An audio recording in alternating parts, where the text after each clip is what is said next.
কি কু কু কু কু কি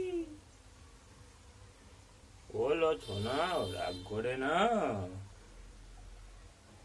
কেন তুমি আছো এখানে? তোমার গায়ে এত সুন্দর গন্ধ কেন?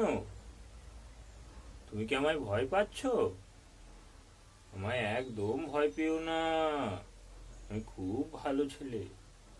তোমার বাচ্চা কাচ্চা আছে এখানে? হ্যাঁ, আছে বাচ্চা কাচ্চা? নেই? বাচ্চা কাচ্চা নেই? তাহলে পালা এখান থেকে। আচ্ছা দাঁড়া, দেখছি। এখন না রাতে পালাস, রাত্রেবেলা যাস, হ্যাঁ ঠিক আছে। আচ্ছা।